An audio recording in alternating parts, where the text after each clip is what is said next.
اعوذ باللہ من الشیطان الرجیم بسم اللہ الرحمن الرحیم۔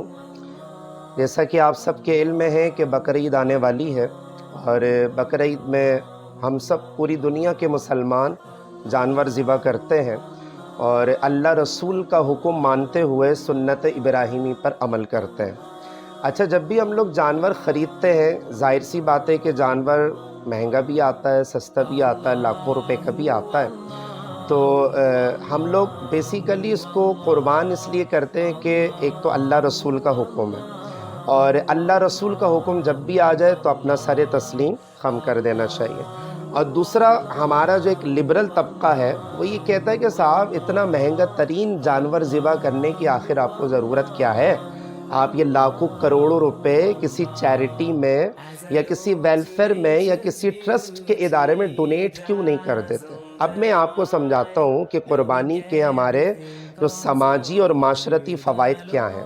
نمبر 1 تو یہ ہے کہ دیکھیں، مسلمان ہونے کے ناطے ہم اللہ رسول کا حکم مان رہے ہیں، ٹھیک ہے، قربانی کر رہے ہیں خوش دلی کے ساتھ۔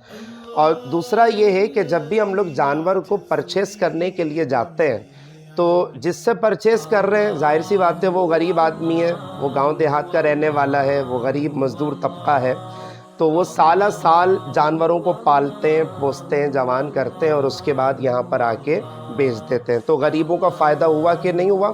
ویلفیئر کا کام ہوا کہ نہیں ہوا؟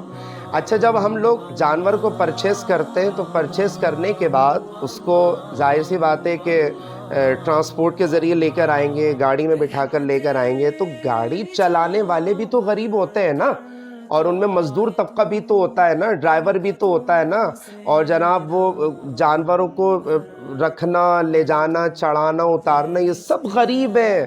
یہ سب معیشت کا نظام اللہ تعالیٰ نے بنایا ہے قربانی کے دنوں میں۔ اچھا، پھر ہم جانور جب لے کر آ جاتے ہیں تو پھر اس کے بعد چارے وغیرہ کا انتظام، چارہ کون بیچ رہا ہے؟ سارے غریب لوگ ہوتے ہیں، تو غریبوں کو فائدہ ہوا کہ نہیں ہوا؟ ویلفیئر کا کام ہوا کہ نہیں ہوا؟ ٹرسٹ کا کام ہوا کہ نہیں ہوا؟ اچھا، پھر جب جانور کو قربان کرنے کی باری آ جائے تو جو کسائیوں کا طبقہ ہے اور ان کے ساتھ جو ورکرز ہیں اور ان کے ساتھ جو معاونین ہیں جو جانور کو ذبح کرتے ہیں، تو وہ سارے کے سارے غریب لوگ ہوتے ہیں۔ ان کا جو معیشت کا جو پہیہ ہے وہ 3 دنوں میں الحمدللہ اتنا زیادہ سٹرونگ ہو جاتا ہے کہ وہ آرام سے گھر بیٹھ کے ان پیسوں سے اپنا روزگار کے معاملات چلا سکتے ہیں۔ اچھا، جب یہ سارے معاملات ہو گئے، گوشت تیار ہو گیا، گوشت کے ظاہر سی بات ہے کہ کہتے ہیں نا کہ اللہ رسول کے ہر کام میں ہزاروں حکمت ہیں، تو حدیث شریف میں یہی کہا نا کہ جانور کے گوشت کے 3 حصے کر لو، ایک حصہ اپنے لیے، دوسرا حصہ رشتہ داروں کے لیے، تیسرا حصہ آپ غریبوں کے لیے رکھو۔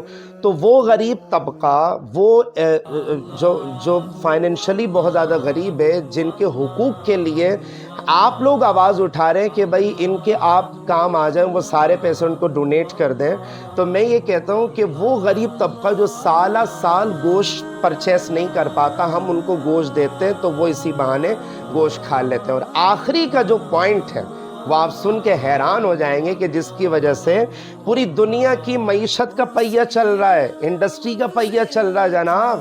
کیا بتاؤں میں آپ کو، کمپنیاں چل رہی ہیں، فیکٹریاں چل رہی ہیں۔ وہ کیسے چل رہی ہیں کہ جب بھی ہم لوگ جانور لیتے ہیں اور جب اس کو فائنلائز کر دیتے ہیں قربان کرنے کے اعتبار سے، تو جو چمڑا ہوتا ہے اس کو ظاہر سی بات ہے وہ پروسیس ہوتا ہوا کسی نہ کسی فیکٹری میں جاتا ہے نا۔ جب وہ فیکٹری میں جائے گا تو اس سے جو ہے نا وہ چمڑا بنانے کی انڈسٹری جو ہے نا وہ پروان چڑھتی ہے، ہزاروں لاکھوں کروڑوں لوگوں کو جو ہے نا وہ روزگار ملتا ہے، اور اس کی وجہ سے معیشت کا پہیہ چلتا ہے، معاشرے میں خوشحالیاں آتی ہیں۔ اب آپ سمجھ گئے ہوں گے جو ہے نا وہ اللہ رسول کا ایک حکم ماننے میں جب اتنے بینیفٹس ہیں اور اتنے فائدے ہیں، تو جب ہم اللہ رسول کا ہر حکم ماننے لگ جائیں تو سماجی طور پہ یا معاشرتی طور پہ یا معاشی لحاظ سے ہم اپنے ملک کو، اپنے علاقے کو اور اپنے خاندانی نظام کو کس قدر بہتر سے بہترین بنا سکتے ہیں۔